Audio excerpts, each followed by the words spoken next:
اعوذ باللہ من الشیطان الرجیم بسم اللہ الرحمن الرحیم۔ ایک مرتبہ درود پاک اللہم صلی علی سیدنا محمد وعلی آل سیدنا و مولانا محمد وبارک وسلم صلو علیہ۔ مل کر پڑھیے الصلاۃ والسلام علیک یا سیدی یا رسول اللہ، الصلاۃ والسلام علیک یا سیدی یا حبیب اللہ، الصلاۃ والسلام علیک یا سیدی یا نبی اللہ وعلی آلک و اصحابک یا سیدی یا نور اللہ۔ وعن عبد اللہ بن عمر قال قال رسول اللہ صلی اللہ علیہ وسلم الکبائر الاشراک باللہ وعقوق الوالدین وقتل النفس الیمین الغموس، رواہ البخاری وفی روایت انس وشہادت الزور بدل الیمین الغموس، متفق علیہ۔ روایت ہے حضرت عبداللہ ابن عمر ارشاد فرماتے ہیں کہ فرمایا رسول اللہ صلی اللہ علیہ وسلم نے کہ شرک باللہ، ماں باپ کی نافرمانی، جان کا قتل، جھوٹی قسم بڑے قسم کے گناہ ہیں، یعنی یہ بڑے گناہ ہیں۔ اور بخاری نے روایت کیا اس کو، حضرت انس کی روایت میں بجائے جھوٹی قسم کے جھوٹی گواہی کا بیان ہے۔ اب اس کے اندر غور فرمائیں، چونکہ یہ باب الکبائر و علامات النفاق کی فصل اول ہے، تو اس کے اندر ہم کبیرہ گناہوں کے بارے میں پڑھ رہے ہیں۔ کبیرہ گناہ میں سابقہ حدیث کی طرح کبائر گناہوں میں سب سے پہلے اس حدیث میں بھی شرک کا ذکر ہے، شرک باللہ۔ پھر اسی طرح شرک کے بعد پچھلی حدیث میں جو ہے وہ شرک کے بعد جو گناہ تھا وہ فرمایا تھا اپنی اولاد کو مار ڈالنا، آپ کو یاد ہے نا، اپنی اولاد کو مار ڈالنا، قتل کرنا اولاد کو۔ لیکن یہاں پر وہ ترتیب آئی ہے جو زیادہ ہمارے ہاں مقبول ہے، اور اہل سنت کا اس پر اتفاق ہے کہ شرک کے بعد والدین کی نافرمانی سب سے بڑا گناہ ہے۔ والدین کی نافرمانی یہ سب سے بڑا گناہ ہے۔ تو یہاں پر اسی ترتیب سے آیا ہے کہ آقا علیہ الصلوۃ والسلام نے شرک باللہ کے بعد والدین کی نافرمانی کا ذکر فرمایا کبیرہ گناہوں میں، اور پھر اس کے بعد میں ناحق کسی کو قتل کر ڈالنا، پھر اس کے بعد میں جھوٹی قسم، حضور نے فرمایا یہ بڑے گناہ ہیں۔ اور حضرت انس کی روایت میں بجائے جھوٹی قسم کے جھوٹی گواہی ہے۔ تو یاد رکھیں، سب سے پہلے ہم یہاں پر شرک کے بارے میں بات کر لیں، کیونکہ اس حدیث پاک میں بھی شرک کے بارے میں فرمایا ہے۔ اب ہمارا چونکہ باب الکبائر ہے، کبیرہ گناہوں کا ذکر ہے اس میں، تو سب سے پہلے کبیرہ گناہوں میں شرک کا ذکر کیا جاتا ہے۔ اب یہ دوسری حدیث اسی ترتیب سے آ رہی ہے، جبکہ اس کے بعد جو تیسری حدیث ہے وہ بھی اسی ترتیب سے ہے جو ہم پڑھیں گے آئندہ۔ تو لہٰذا ہم شرک کے بارے میں تھوڑا سا معلوم کر لیں۔ کچھ شرک کے بارے میں تو میں نے آپ کو بتایا تھا پچھلی مرتبہ، پچھلی حدیث کے تحت بتایا تھا کہ شرک کی دو قسمیں ہیں، ایک ہے شرک فی الذات، دوسرا ہے شرک فی الصفات، اور اس کو میں آپ لوگوں کو پہلے بھی بتاتا رہا ہوں۔ آج ہم اس میں الاشراک باللہ، تو چونکہ جمع کا صیغہ ذکر ہوا ہے تو یہاں پر ہم یہ کرتے ہیں کہ ہم یہاں پر شرک کی جو اس وقت رائج قسمیں ہیں زمانے میں اس کو پڑھیں گے کہ شرک کی کون سی شکلیں اس وقت رائج ہیں دنیا میں، جو مختلف مذاہب کا حصہ ہیں، اور وہ شرک ہیں۔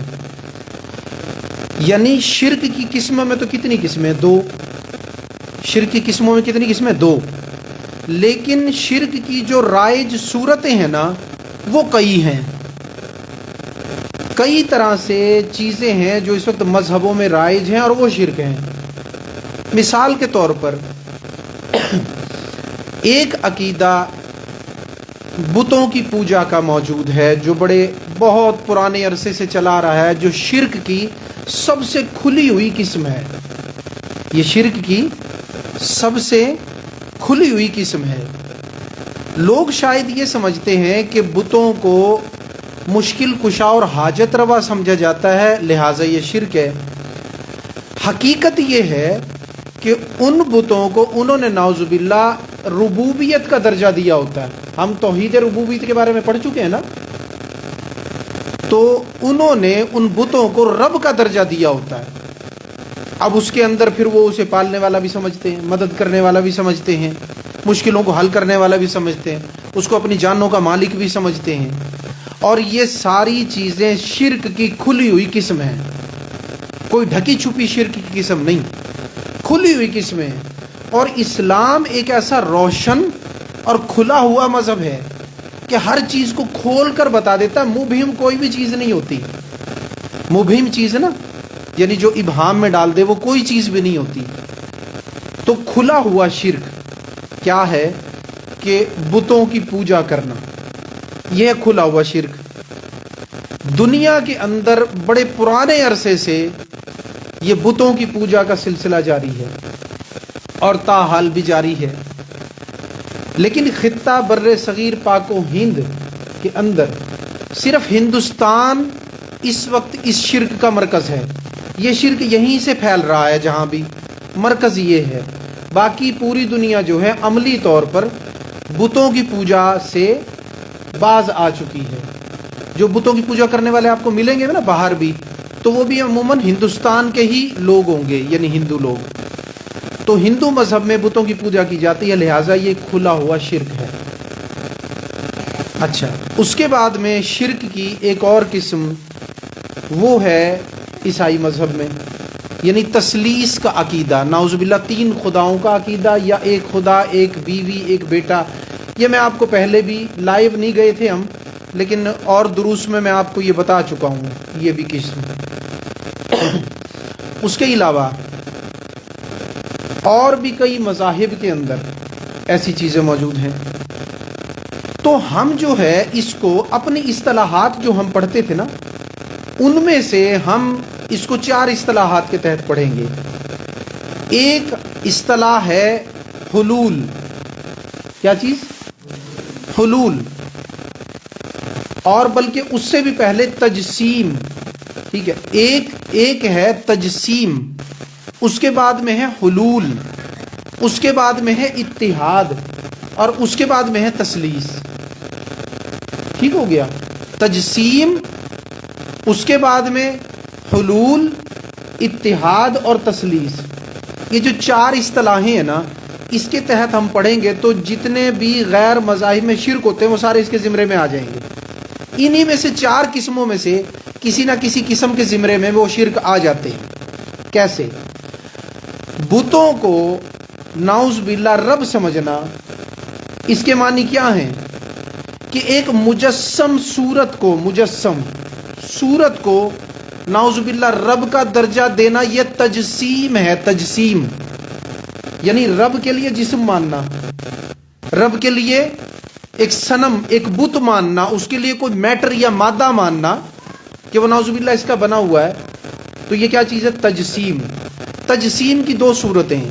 ایک صورت وہ ہے جو ہندو بتوں کی پوجا کرتے ہیں، یہ بھی تجسیم ہے، پتھر کے بت بناتے ہیں۔ دوسری تجسیم کی صورت یہ ہوتی ہے کہ پتھر کے بت کے بنانے کے بجائے انسان آپس میں کسی ایک دوسرے کو یا کسی اپنے بڑے کو نعوذ باللہ رب کا درجہ، خدا کا درجہ قرار دے دیں۔ یہ بھی تجسیم کی دوسری قسم ہے۔ تجسیم کی کتنی قسمیں ہمارے سامنے آئی؟ 2۔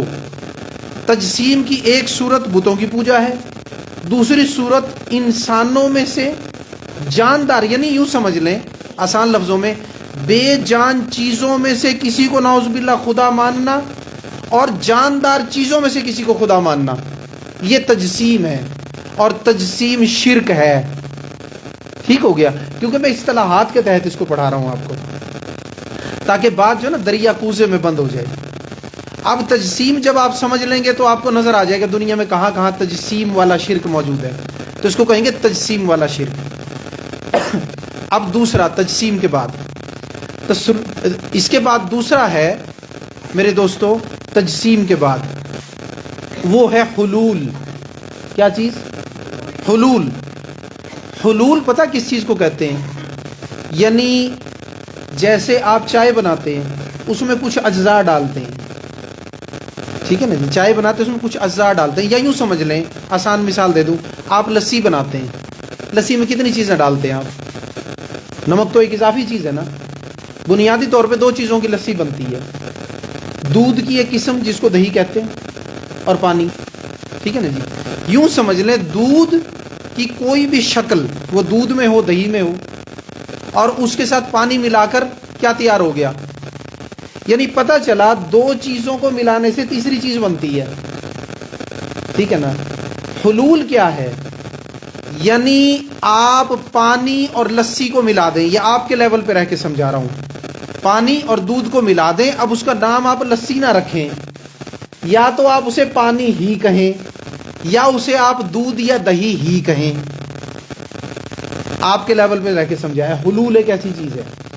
اب اس بات کو سمجھنے کے بعد اب یہ بات سمجھیں، آپ کے لیول پہ رہ کے سمجھایا نا، اب وہ بات سمجھیں علم کی، اب آپ کے سمجھ میں آ جائے گی کہ حلول کا عقیدہ یہ ہے کہ کوئی بندہ یہ خیال کرے کہ جی خدا نعوذ باللہ کسی بندے کے اندر آ گیا ہے، کسی بندے کے اندر آ گیا ہے، لہٰذا اب یہ بندہ بھی خدا ہو گیا ہے۔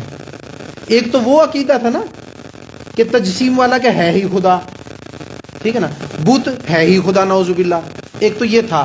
ایک اب دوسرا آ گیا کہ بندہ پہلے خدا نہیں تھا، جب خدا بندے کے اندر آ گیا تو اب وہ بندہ بھی رہا لیکن خدا ہو گیا، ٹھیک ہے نا، یعنی وہ اس کو خدا کا درجہ دے دیتے ہیں۔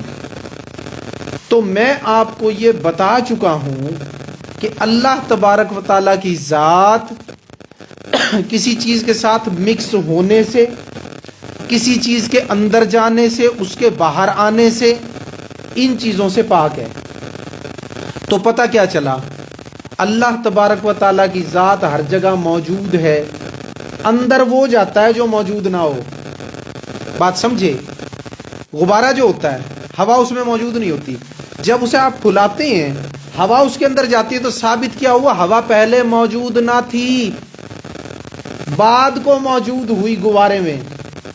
تو ہم تو اس کو حادث کہتے ہیں جو بعد میں موجود ہو، اصطلاحات یاد ہے نا بھائی حادث کی؟ ہم تو اس کو حادث کہتے ہیں جو پہلے موجود نہیں تھا، بعد میں ہوا۔ اور اللہ تعالیٰ کی ذات نہ حادث ہے، نہ مخلوق ہے، نہ وہ پیدا ہوا ہے، نہ پیدا کیا گیا ہے۔ وہ ازلی ہے، آ جائے نا پچھلے سبق پہ واپس، وہ ازلی ہے، وہ ابدی ہے، وہ حی ہے، وہ قیوم ہے، اس کی کوئی ابتدا نہیں، اس کی کوئی انتہا نہیں، وہ مکان سے، زمان سے، ضد سے، ند سے، تمثیل سے، صورت سے، سکون اور حرکت سے پاک ہے۔ ٹھیک آ گیا؟ تو اب مجھے بتائیں بت ہے یا بندہ ہے؟ چلو اس مکان پہ بھی بات کر لیں، بت ہے یا بندہ ہے؟ ایک مکان ہے نا، ٹھہرنے کی جگہ جہاں آپ کی روح ٹھہری ہے، یہ روح کا مکان ہے نا۔ تو اب جو مکان ہوگا اللہ تو اس سے پاک ہے، تو اللہ اس میں آئے گا کیسے بھائی؟ وہ تو لا محدود ہے، محدود میں کیسے سمائے گا؟ تو اس لیے یہ عقیدہ کہ کسی بندے کے اندر خدا آ گیا ہے، اب وہ بندہ نعوذ باللہ رب ہو گیا ہے، یا وہ بندہ اس وقت تک بندہ تھا، یا وہ چیز اس وقت تک چیز تھی جب تک اس میں خدا نہیں آیا تھا، جب خدا اس میں آ گیا تو جی اب جناب وہ نعوذ باللہ خدا ہو گیا ہے۔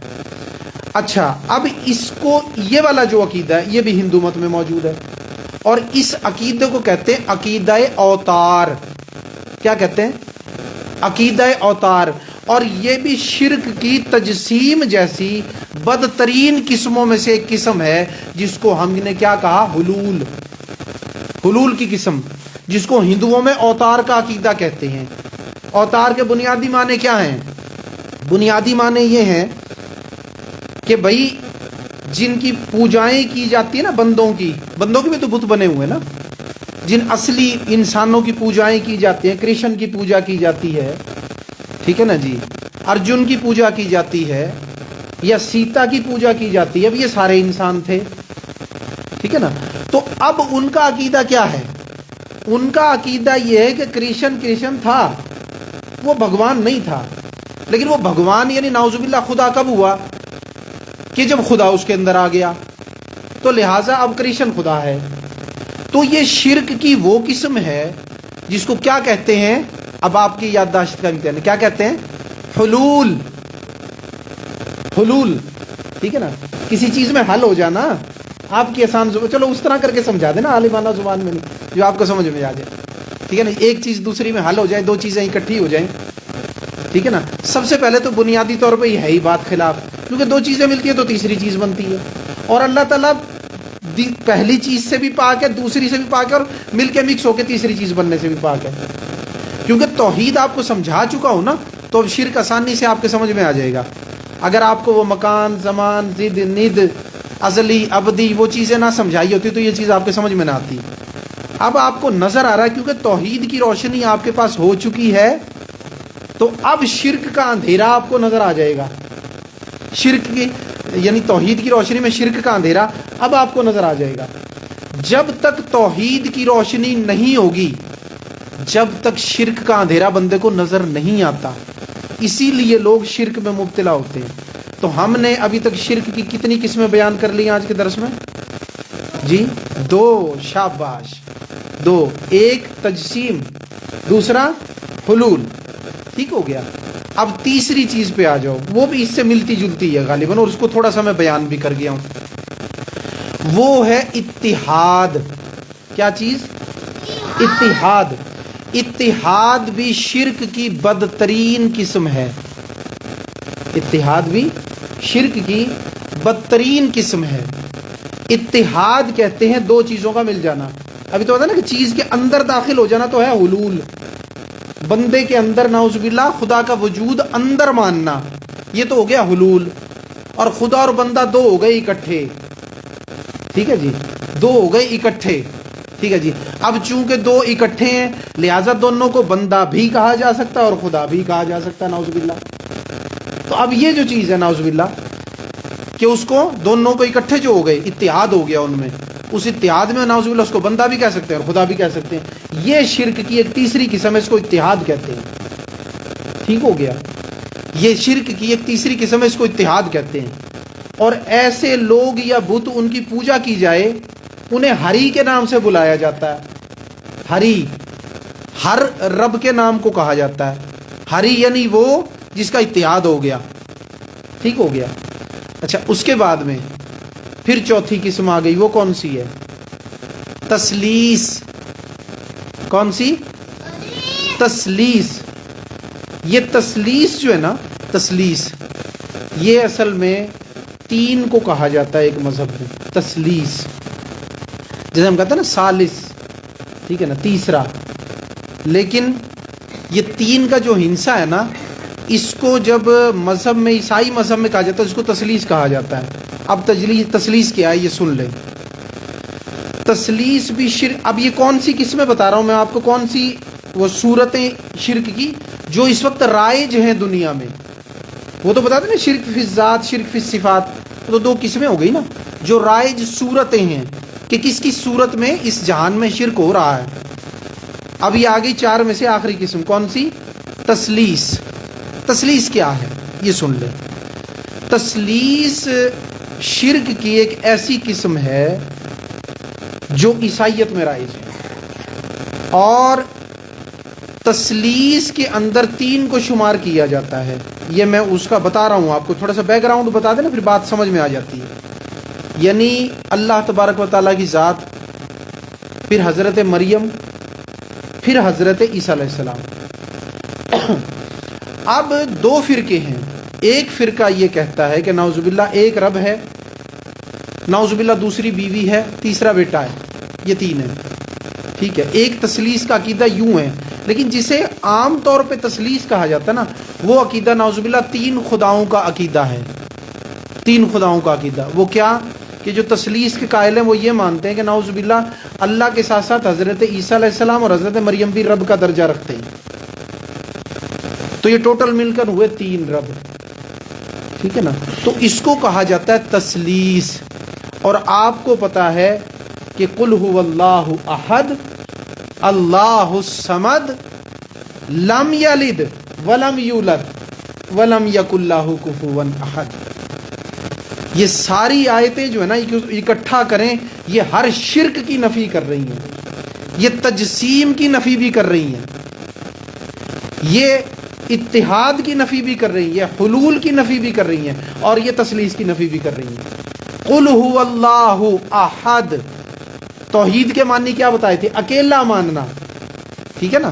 تو توحید کے معنی ہے اکیلا ماننا، اللہ ہے اکیلا احد. اور یہاں پہ 2 ساتھ شامل کی تو کیا بنا؟ شرک. اور شرک کی کون سی قسم؟ تثلیث. ٹھیک ہو گیا نا. اور پھر اسی تثلیث کی دوسری قسم جسے عام طور پہ تثلیث نہیں کہا جاتا، وہ کیا ہے؟ نعوذ باللہ اللہ، پھر نعوذ باللہ بیوی بیٹا. تو یہ کہاں سے اس کی نفی آ رہی ہے؟ لم یلد ولم یولد ولم یکن لہ کفوا احد. یہ اس کا رد ہے. تو اس لیے یہ رائج صورتیں تمام شرک ہیں. تثلیث کو آپ نے سمجھ لیا نا، یعنی 3 خدا ماننا، اور دوسری قسم وہ بھی اس میں شامل کر لیں کہ اللہ کا بیوی اور بیٹا ماننا، یوں ملا کے 3 کرنا. یہ 3 دونوں تثلیث کی قسمیں ہیں. تو لہٰذا یہ کھلے ہوئے شرک ہیں آپ کو جو میں نے بیان کر دیے. ٹھیک ہو گیا. تو چونکہ یہاں پہ اشراق کا لفظ تھا، اشراق باللہ، تو اس لیے میں نے یہ شرک کی جو رائج صورتیں ہیں جہان میں وہ آپ کو بیان کر دی. میں اس کو دہرا دیتا ہوں. سب سے پہلی تجسیم، اس کے بعد میں حلول، اس کے بعد میں اتحاد، اس کے بعد میں تثلیث. ٹھیک ہو گیا. اب یہ جو میں نے قسمیں بتائی نا، جب بھی آپ شرک کہیں بھی دیکھیں گے نا جو اللہ کی ذات کے ساتھ ہوگا، وہ انہی میں سے کہیں نہ کہیں ملے گا آپ کو. اچھا، اب جب یہ بات آپ کو بتا دی ہے تو تھوڑا سا آپ کو اسلام کی خصوصیات میں سے تصوف کی 1-2 خصوصیتیں بتا دوں، کیونکہ عموماً تشبیہ دے کے نا تو پھر اس کو شرک قرار دے دیا جاتا ہے. ٹھیک ہو گیا. ابھی میں نے آپ کو کہا کہ بھائی ایسے مان لینا کہ کوئی بندہ ایسا ہے کہ نعوذ باللہ اس کے اندر رب آ گیا ہے، اور اسے نعوذ باللہ رب کا درجہ حاصل ہو گیا، اب وہ رب بن گیا نعوذ باللہ. اس طرح ماننا یہ کون سا شرک تھا؟ حلول. ٹھیک ہے نا، حلول کا شرک. تو اب کوئی فتویٰ یہ لگا سکتا ہے کہ تم اولیاء کرام کے لیے بھی تو یہی مانتے ہو. اب اگر ایسا کوئی کہہ رہا ہے تو وہ بھٹکا رہا ہے، بہکا رہا ہے، کیونکہ ہم ولیوں کے لیے ایسا نہیں مانتے. کیا کبھی کسی نے کہا کہ داتا گنج بخش علی حجویری وہ نعوذ باللہ خدا کا درجہ پا گئے ہوں؟ میں کھول کے بات کروں نا. یا بابا فرید کے لیے نعوذ باللہ کو خدا کا درجہ کوئی مسلمان مومن تسلیم کرتا ہو اہل سنت؟ یا ایسا ہی کوئی درجہ جو ہے وہ حضرت نظام الدین اولیاء با یزید بستامی حضور غوث اعظم رضی اللہ تعالیٰ عنہ، کیا ہمارا کوئی ایسا عقیدہ ہے؟ نہیں. ہم ان کو اللہ نہیں مانتے، ہم ان کو ولی اللہ مانتے ہیں. اب کہیں گے بھئی اللہ میں اور ولی اللہ میں کیا فرق ہے بھائی؟ ارے بھائی بہت بڑا فرق ہے، 2 الگ الگ ہو گئی نا بھائی. وہ اللہ ہے، یہ ولی اللہ ہے. ٹھیک ہے نا. اچھا جی، آپ لوگ یہ کہہ دیتے ہیں حضرت کہ جی یہ بھی تو جا کے خدا سے وصال کرتے ہیں، ملاقات کرتے ہیں. ٹھیک ہے نا جی، یہ بھی تو جا کے ایسے کرتے ہیں. تو بھائی بات یہ ہے، ہم کیا کہتے ہیں؟ ہم 2 چیزیں کہتے ہیں. ایک یہ کہ ان کی اللہ سے ملاقات ہوئی، چونکہ یہ ولی اللہ ہیں، اس کے دوست ہیں، لہٰذا اللہ نے ان کو اپنے تک رسائی بخشی باوسیلہ نبی کریم صلی اللہ علیہ وسلم. یاد رکھیں اللہ کی ذات سے کوئی نہیں مل سکتا سوائے نبی علیہ الصلوۃ والسلام کے وسیلے کے. ٹھیک ہے نا جی. حضور علیہ الصلوۃ والسلام ہی وہ واحد راستہ ہیں کہ جس سے انسان اللہ کی ذات تک پہنچ سکتا ہے. آپ کی ذات کے علاوہ کوئی بھی چلے گا رب کی ذات تک نہیں پہنچ سکتا. ٹھیک ہے نا جی، نہیں پہنچ سکتا. تو بیچ میں آقا علیہ الصلوۃ والسلام کا وسیلہ موجود ہے، اور حضور علیہ الصلوۃ والسلام اپنی نظر فیض اثر، نظر نبوت سے اس کو پاک کر کے رب کی بارگاہ کے قابل کر کے اس کو رب کی بارگاہ میں پہنچا دیتے ہیں. اور یہ چیز ثابت ہے اور ان کو رب کے دیدار بھی ہوتے ہیں.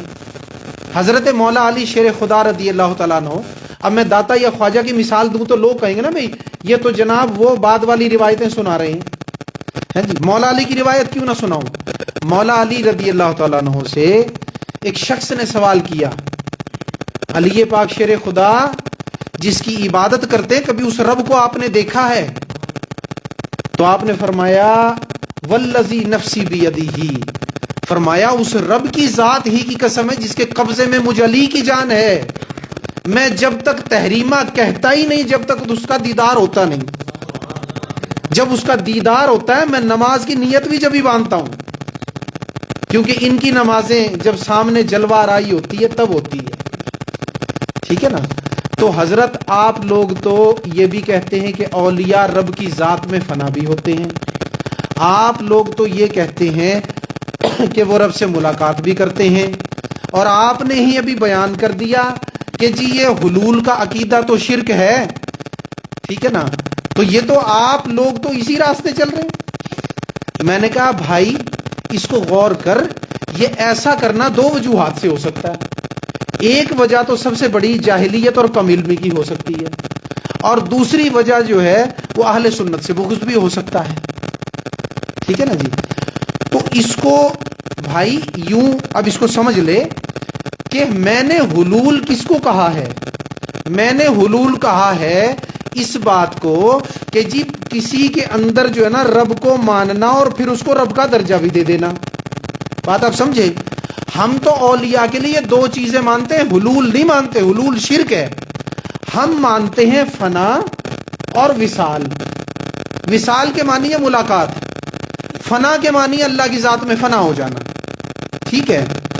جب ملاقات ہوئی، بات سمجھے، جب ملاقات ہوئی، میں آپ کو مثال دے دیتا ہوں، اللہ کی ذات تو برا البرا، میں آپ کو مثال دے دیتا ہوں. آپ جناب جو ہے ملک کے وزیر اعظم سے گئے ملاقات کرنے اسلام آباد. ٹھیک ہے جی. ہم جو ہمارا عقیدہ ہے اس کے تحت آپ کی ذہنیت کے مطابق سر آپ کے لیول پہ رہ کے سمجھانے کی کوشش کروں گا، پھر بعد میں اصل بات سمجھاؤں گا آپ کو، جیسے ابھی پہلے بھی سمجھایا. آپ جاتے ہیں وزیر اعظم کو ملنے، وہ زید بکر کوئی بھی ہو. اب آپ ملاقات کرنے کے لیے گئے، کمرے میں آپ کی اس سے ملاقات ہوئی، آپ نے اپنے مسائل یا جو بھی معاملات تھے ان کے سامنے رکھے، انہوں نے حل کیے. اب آپ ملتان واپس آ گئے، تو اب میں آپ کو وزیر اعظم کہوں گا؟ اگر کہوں گا تو مجھ سے بڑا بیوقوف تو کوئی نہیں ہے نا جی. اگر ہاں میں وزیر اعظم کہوں گا تو پھر تو حلول ہے. بات آ رہی ہے سمجھ میں؟ نہیں آ رہی بھائی؟ ٹھیک ہے نا. تو جب ملاقات کر کے واپس آ گیا تو یہاں آنے کے بعد بھی وہ وزیر اعظم نہیں ہے، وہاں بھی کمرے میں بیٹھا وزیر اعظم نہیں تھا، جب ملتان سے چلا تھا تب بھی وزیر اعظم نہیں تھا. تبدیلی کیا آئی؟ تبدیلی ایک آئی، اور وہ کیا ہے کہ پہلے ملاقات نہیں ہوئی تھی اب ہو گئی. پہلے وہ سعادت نہیں ملی تھی، اب سعادت مندی مل گئی تو ملاقات ملی. بات سمجھے؟ ذات ذات کے ساتھ مکس نہیں ہوئی، ملاقات ملی. بات آپ سمجھیے نا. تو ملاقات کر کے آنے والے کو کون وزیر اعظم کہتا ہے؟ ہاں اگر اس کو وزیر اعظم کہو تو پھر تو حلول ہی ہے. بات آپ سمجھے؟ بس فرق نقطے کا یہی ہے.